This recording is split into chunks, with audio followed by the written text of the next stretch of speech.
Shri S K Sajeesh ഇന്നിപ്പോൾ party secretary മറുപടി പറയുമെന്ന് ഇന്നലെ തന്നെ പറഞ്ഞിരുന്നു. ഇന്നത് സംഭവിക്കുമെന്നും എല്ലാവർക്കും അറിയാമായിരുന്നു. പക്ഷേ അപ്രതീക്ഷിതമായാണ് മുഖ്യമന്ത്രി തന്നെ ആദ്യം വന്ന് മറുപടി പറയുന്നത്. വളരെ ചുരുക്കം വാക്കുകളായിരുന്നു, പക്ഷേ അർത്ഥഗർഭമായിരുന്നു. അതിൽ മുഖ്യമന്ത്രി പറഞ്ഞ ഒരു കാര്യമുണ്ട്, ലക്ഷ്യം എന്താണ് എന്നിപ്പോൾ വ്യക്തമായിട്ടുണ്ട്, അത് അദ്ദേഹം തന്നെ വ്യക്തമാക്കിയിട്ടുണ്ടെന്ന്. എന്ന് വെച്ചാൽ അതിൻ്റെ അർത്ഥം ലക്ഷ്യം പിണറായി തന്നെയാണ് എന്ന് വ്യക്തമായിരിക്കുന്നു അൻവറിൻ്റെ പ്രതികരണത്തിലൂടെ. അത് പിണറായിയും അങ്ങനെ തന്നെ കാണുന്നു. അതിന് മറുപടി പിന്നത്തേക്ക് മാറ്റിവെക്കുന്നത് എന്തുകൊണ്ടാണ്? അൻവർ ഇന്ന് പറഞ്ഞാൽ ഞാൻ അടുത്ത നിമിഷം മറുപടി പറയുമെന്ന് പറഞ്ഞത് ഞങ്ങളാരും നിർബന്ധിച്ചിട്ടല്ല, മുഖ്യമന്ത്രി തന്നെ സ്വയമേവ പറഞ്ഞതാണ്. അതിൽ നിന്നൊരു പിൻവാങ്ങൽ എന്ന് തോന്നിക്കുന്ന രൂപത്തിലുള്ള സാവകാശം തേടൽ എന്ത് തയ്യാറാക്കാൻ വേണ്ടി?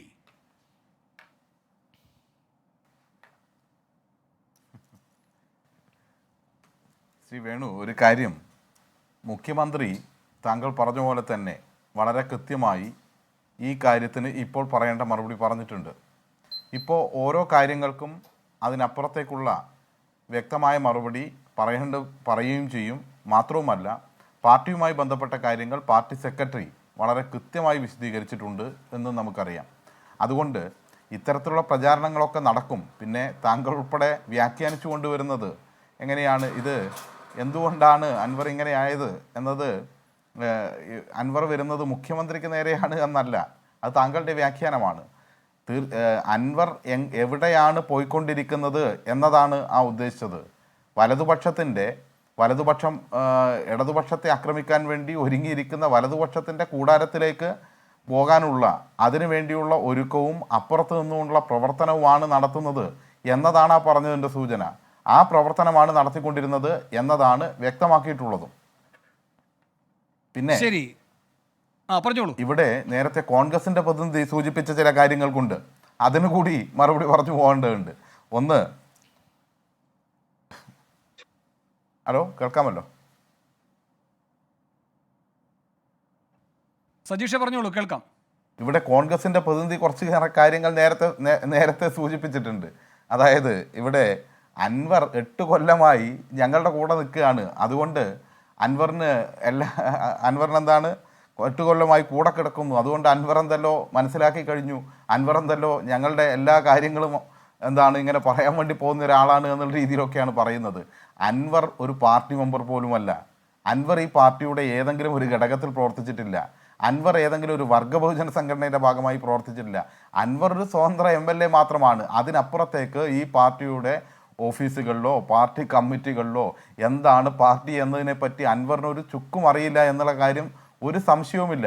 പിന്നെ അങ്ങനെ ഒരു സ്വതന്ത്ര MLA പറഞ്ഞതാണ് അബിന് പ്രശ്നമെങ്കിൽ, UDFന്റെ ഭരണകാലത്ത് നിങ്ങളുടെ ഇപ്പോഴത്തെ പ്രതിപക്ഷ നേതാവായിട്ടുള്ള VD സതീശൻ ഉമ്മൻചാണ്ടി ഗവൺമെൻറ്റിനെ നോക്കി പറഞ്ഞത് എന്തായിരുന്നു?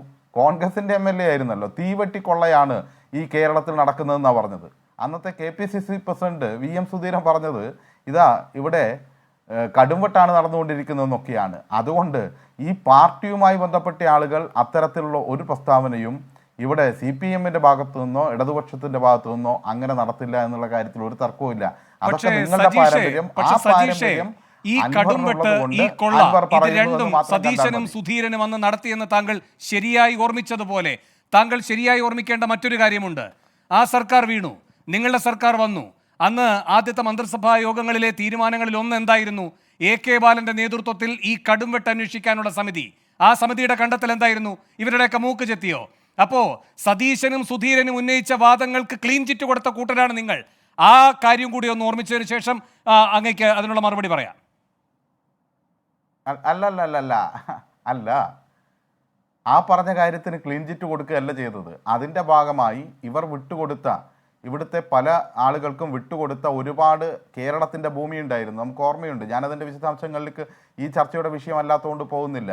സന്തോഷ് മാധവൻ എന്ന് പറയുന്ന കൊടും ക്രിമിനലിന് ഭൂമി കൊടുത്തത്, ആറന്മുളക്കായലിൻ്റെ ഭൂമി കൊടുത്തത്, ഇങ്ങനെ പലതും ഉണ്ടായിരുന്നു. അതൊക്കെ തിരിച്ചു പിടിച്ചിട്ടുണ്ട്. അത് തിരിച്ചു പിടിക്കുകയാണ് സർക്കാർ പിന്നീട് AK ബാലൻ കമ്മിറ്റിയുടെ ഭാഗമായി സ്വീകരിച്ച നിലപാട് എന്ന് നമ്മൾ കാണേണ്ടതുണ്ട്. ഇവിടെ ഇത്തരത്തിൽ പ്രചരിപ്പിച്ചുകൊണ്ടാണ് ഞാനത് പറഞ്ഞത്. അബിൻ വർക്കിയെ ഓർമ്മപ്പെടുത്തിയാണ്. അതായത് ഇതാണ് ഈ നെക്സസ് എന്ന് പറയുന്നത്. അൻവർ ഈ പറഞ്ഞ നെക്സസ് എന്ന് പറയുന്നത് ഇതാണ്. ഈ നെക്സസിന് പുറത്തുള്ള സന്തോഷ് മാധവന്റെ കാര്യത്തിൽ നിങ്ങൾക്ക് പിടിക്കാൻ പറ്റും. സന്തോഷ് മാധവനെ ഉമ്മൻചാണ്ടി പിടിച്ചില്ല എന്ന കേസായിരുന്നില്ല സതീശൻ ഉണ്ടായിരുന്നത്, സുധീരൻ ഉണ്ടായിരുന്നത്. ഞാനത് അവിടെ വിടുന്നു. അങ്ങ് പറഞ്ഞതുപോലെ ഈ വിഷയം മറ്റ് വിഷയങ്ങളിലേക്ക് പോകേണ്ടതായി.